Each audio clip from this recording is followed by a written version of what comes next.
Hola, hoy nos metemos en un tema que, bueno, suena sencillo, pero tiene su truco contable, ¿eh? Siempre lo tienen. ¿Qué pasa cuando un gobierno apoya a una empresa con un préstamo a una tasa de interés bajísima, casi regalada, diría yo? Ajá, Parece una ventaja clarísima, pero registrar ese beneficio oculto correctamente, es más elaborado de lo que parece, ¿no? totalmente. No es tan directo. Vamos a explorar un caso práctico que muestra justo eso.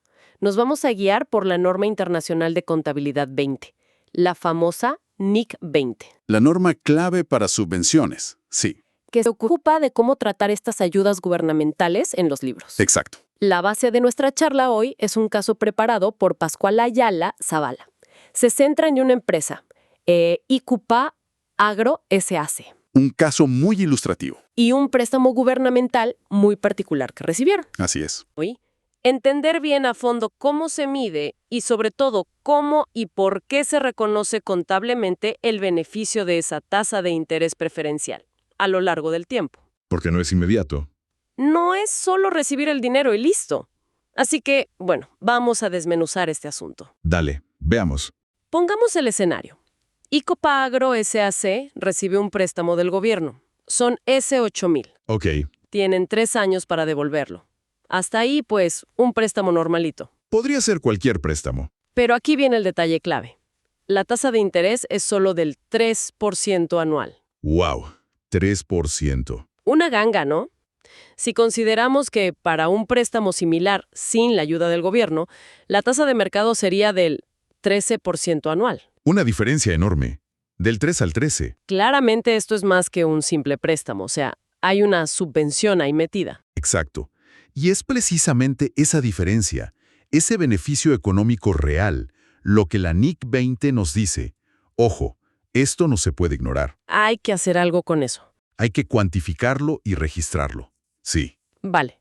Si calculamos cuánto interés pagaría ICOPAGRO con la tasa de mercado, la del 13%, La que pagaría cualquiera, digamos. claro, sobre esos S8000 durante 3 años, usando una tabla de amortización estándar, esa que te dice cuánto va a interés y cuánto a capital cada cuota, Ajá. el interés total sería de unos S2165. Ok, más de 2,000 soles. En cambio, con la tasa subsidiada, la del 3%, el interés total que pagarán es de solo S485. ¡Qué diferencia! De más de 2,000 a menos de 500. Es considerable, ¿verdad? Son S1680 de diferencia. Ese es el valor total de la ayuda gubernamental que recibieron a través de este préstamo. Vale, ese 1,680 de beneficio total. La empresa recibe los $8,000 en su cuenta bancaria. ¿Cómo anotan eso al principio? ¿Esos S 1,680 son una ganancia inmediata el día 1? Porque vamos, me imagino que muchos pensarían eso. Sería la conclusión fácil, sí. Pero la contabilidad bajo NIC 20 busca reflejar la realidad económica de forma más matizada, digamos. ¿Ok? No es ganancia inmediata. Al inicio, se registra la entrada del efectivo, los $8,000. Eso está claro. El dinero que entra. Exacto. Y se reconoce también la obligación financiera total por el préstamo. Pero ojo, esta obligación incluye el capital más los intereses subsidiados a pagar. Ah, o sea, no solo los 8,000. No, sería el capital más los S485 de interés al 3%. Según la tabla de amortización al 3%, el total a pagar es S8485. Eso es lo que se registra como deuda inicial. Entiendo. Capital más intereses bajos. Exacto. Y el beneficio de ese 1680. ¿Dónde queda? Buena pregunta. Se registra inicialmente en el balance como un pasivo diferido. Pensemos en ello como un ingreso recibido por adelantado, o algo así. Algo que tienes pero aún no te has ganado del todo. Justo. El caso práctico usa una cuenta referencial como subsidios recibidos. Queda ahí, en el pasivo, esperando a ser reconocido como ingreso más adelante. Vale, aparcado en el pasivo. Hay un detalle en el caso sobre un activo diferido por los intereses totales a tasa de mercado, los CI 2165. Pero se aclara que es más bien un control interno. Algo para ellos para llevar la cuenta. Exacto, no figura así en los estados financieros principales. Así que nos vamos a centrar en cómo se maneja ese pasivo diferido, que ese sí impacta directamente en los resultados que la empresa reporta al exterior. Entendido. El beneficio se guarda temporalmente en el balance. Pero entonces, ¿cuándo y cómo llega a ser reconocido como ingreso en la cuenta de resultados? Aquí es donde sospecho que la cosa se pone interesante y quizás algo compleja. Has dado en el clavo. Aquí viene el giro contable que a veces, sorprende un poco. A ver, La NIC 20 exige reconocer ese beneficio de forma sistemática, a lo largo de los 3 años del préstamo. ok, repartido. Y el criterio clave es hacerlo en correlación con los gastos relacionados que la subvención pretende compensar. Tiene lógica. El ingreso va con el gasto que ayuda a cubrir. Exacto. En este caso, ¿cuál es el gasto más directo relacionado con el préstamo? Pues, ¿el interés? ¿El gasto financiero? Bingo. El costo financiero. Pero aquí está la parte contraintuitiva. Ajá. Para lograr esa correlación correctamente bajo la NIC 20, la empresa debe registrar cada año un gasto financiero calculado usando la tasa de interés de mercado. El 13%. El 13%, no la tasa baja del 3%, que realmente está pagando en efectivo. Un momento. ¿Me estás diciendo que en sus libros contables registran un gasto por intereses mayor del que sale de su bolsillo cada año? Correcto. Pero, ¿por qué harían algo así? ¿No complica las cosas innecesariamente? ¿No descuadra todo? Parece complicarlo, pero tiene una lógica económica fundamental detrás. Piénsalo así. Registrar el gasto financiero al 13% refleja el costo económico real o de oportunidad de ese financiamiento. Ah, ¿lo que les costaría sin la ayuda? Exactamente. Muestra lo que le costaría a la empresa financiarse en el mercado normal. Esto es súper importante para entender el desempeño real de la operación del negocio. Claro, para comparar. Y para poder comparar sus resultados con los de otras empresas que no tienen este subsidio. Vale, veo el porqué económico. Pero ¿cómo hacen para que cuadren las cuentas entonces? Ah, aquí está la magia contable. Para que esto funcione sin distorsionar la realidad final, ocurre algo en paralelo. Al mismo tiempo que registran ese gasto financiero inflado al 13%, Ajá. toman una porción del pasivo diferido. ¿Recuerdas dónde aparcamos los S1680? Sí, en el pasivo. Pues sacan una parte de ahí y la reconocen como un ingreso por subsidio en la cuenta de resultados. Ah, ya veo. Es como se infla el gasto por un lado, pero se mete un ingreso por otro para compensar. Exactamente. Se crea un balance.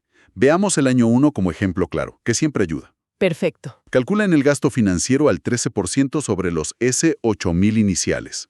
Eso da S1040. Este monto se registra como gasto. Gasto financiero. Ok, gasto de 1040. ¿Cuánto? Pues la diferencia entre ese interés de mercado, ese 1040, y el interés que realmente pagan al 3% ese año. Que era poquito, ¿no? Muy poco. Según la tabla de amortización al 3%, el interés del primer año solo es ese 240. Vale. Entonces, la diferencia es ese 1040 menos ese 240 igual a ese 800. Este monto, ese 800, se saca del pasivo diferido y se lleva a la cuenta de resultados como ingreso. Ingreso por subsidio o ingresos diversos. O sea, gasto 1040, ingreso 800. Exacto. ¿Y cuál es el efecto neto en el resultado del año 1? Gasto de ese 1040 menos ingreso de ese 800. Queda un gasto neto de ese 240. Y exacto. Y esos ese 240 son precisamente el interés en efectivo que pagaron ese año. ¿Tachán? Increíble. Es un mecanismo elegante, la verdad. Aunque parezca enrevesado al principio. Lo es. Permite mostrar dos cosas a la vez.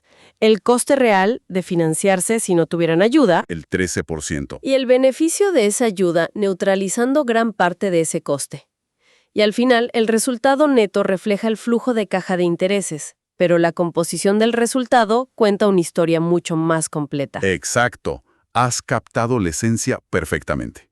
Se revela la existencia y el impacto de la subvención, pero sin inflar artificialmente a las ganancias del primer año. Y esto sigue así los otros años, me imagino. Este mismo patrón se repite en los años siguientes, sí. Con montos menores, supongo. Claro. En el año 2, por ejemplo, el saldo del préstamo ya es menor porque pagaron una parte del capital. Ajá. Entonces, el gasto financiero calculado al 13% sobre ese saldo también será menor. Y el interés real pagado al 3% también será menor. ¿Y la diferencia? ¿El ingreso por subsidio? ¿También baja? Exacto. El ingreso por subsidio reconocido ese año también disminuirá, y lo mismo en el año 3. La lógica es constante. gasto financiero a tasa de mercado, compensado parcialmente con el ingreso del subsidio reconocido. De forma que el impacto neto anual siempre cuadra con el interés real pagado, al 3%. Precisamente. Y al final de los 3 años, el pasivo diferido original de ese 1.680.000 se habrá transferido completamente a ingresos. La cuenta queda en cero. Entendido. Y mientras ocurre toda esta danza contable en la cuenta de resultados, la empresa sigue pagando sus cuotas anuales, ¿no? El caso mencionaba pagos de ese 2.828 cada año. Correcto. Esos pagos se realizan según lo acordado, puntualmente. ¿Y cómo afecta eso a las cuentas? Pues cada pago contiene una parte del interés real, calculado al 3%, y una parte que amortiza el capital principal. Contablemente, estos pagos reducen directamente la deuda registrada en el balance. En la cuenta de obligaciones financieras. Esa misma. Si no siguiera las anotaciones detalladas del caso, la mayorización, como se dice... El seguimiento cuenta por cuenta. Exacto. Vería cómo esa cuenta de la deuda, que empezó reflejando los $8.485, capital más intereses totales subsidiados, se reduce con cada pago y termina en cero al final del tercer año. Misión cumplida. Y las otras cuentas también se cierran solas. Y lo mismo pasa con las otras cuentas clave. El pasivo diferido del subsidio se agota a medida que se reconoce como ingreso año tras año. Las cuentas de gasto financiero, que acumuló los gastos calculados al 13%, y de ingreso por subsidio, también muestran sus totales finales. Al final, todo encaja, no queda nada flotando. Qué bien armado. Entonces, más allá de los números y las cuentas específicas, que ya nos quedó claro, ¿cuál dirías que es la gran lección aquí? ¿Por qué es importante aplicar este método de la NIC 20 y no simplemente registrar el interés bajo y ya? Bueno, la importancia. Yo diría que radica en que este tratamiento contable busca ofrecer una imagen fiel. Esa es la frase clave en contabilidad. La imagen fiel. Una imagen fiel de la realidad económica de la empresa. Sí, la empresa recibió un beneficio importante, pero está ligado inseparablemente al préstamo y su duración. No es un regalo caído del cielo el primer día. Está atado al tiempo. Exacto. Reconocerlo gradualmente y además enfrentándolo al costo financiero calculado a tasa de mercado. Eso evita distorsiones, da una visión más precisa del desempeño de la empresa a lo largo del tiempo. Evita que el primer año parezca espectacularmente rentable por algo que no es operativo. Justamente. Piensa en alguien que analiza los estados financieros de IQ Agro. Si solo vieran un gasto financiero bajísimo, por el 3%, ¿qué podrían pensar? Que son unos genios negociando con los bancos, o muy eficientes. Claro, podrían pensar que la empresa es extremadamente eficiente en su gestión financiera o tiene un acceso privilegiado al crédito por méritos propios. Al registrar el gasto al 13% y mostrar el subsidio como un ingreso separado, se clarifica la situación. Se ve la ayuda externa. ¿Se ve? La empresa se beneficia de una ayuda externa específica, y esto mejora enormemente la comparabilidad. Ah, claro. Comparar con otras empresas. Exacto. Comparabilidad con otras empresas del sector que se financian a tasas normales de mercado. Así se puede evaluar mejor el rendimiento operativo subyacente del negocio, quitando el efecto de la subvención. Eso tiene muchísimo sentido. Se trata de transparencia y de poder comparar peras con peras, incluso cuando algunas peras reciben un abono especial del gobierno, por decirlo así. Exactamente. La NIC 20, como muchas normas internacionales, busca eso: consistencia y transparencia en la información financiera a nivel global. Para que todos jueguen con las mismas reglas de reporte. Para que los inversores, los acreedores, cualquier usuario de esa información pueda tomar decisiones informadas. Vale. Entonces, para resumir lo esencial de todo esto. Si una empresa consigue un préstamo gubernamental con una tasa de interés muy por debajo del mercado, ese beneficio no es una ganancia que se anota todo el primer día. Nada de eso. Primer paso: calcular cuánto vale esa ventaja. Comparándola con la tasa de mercado. Exacto. Ese valor se guarda temporalmente en el balance, como un pasivo diferido. En espera. Y luego, año tras año, a medida que corre el préstamo, se va liberando ese pasivo y reconociéndolo como ingreso en la cuenta de resultados.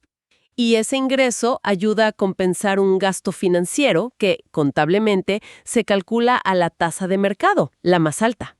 El principio clave para que nos quede grabado es la correlación. Correlación.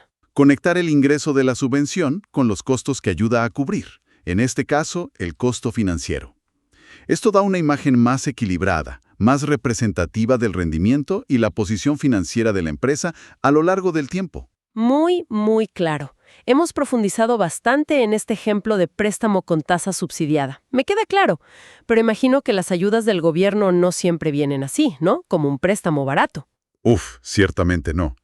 Las ayudas gubernamentales son un mundo entero. ¿Qué otras formas hay? Perdonan la deuda. Eso también es una ayuda grande. Importantísimos incentivos fiscales también. O transferencias de dinero, pero condicionadas a que la empresa cumpla ciertos requisitos. Ah, con condiciones. Sí, como crear un número determinado de empleos, o invertir en investigación y desarrollo, o quizás operar en zonas desfavorecidas. La NIC 20 cubre todo este espectro, no solo los préstamos. Y eso me deja pensando, este caso era relativamente directo, ¿no? Porque el beneficio estaba ligado claramente al costo financiero del préstamo.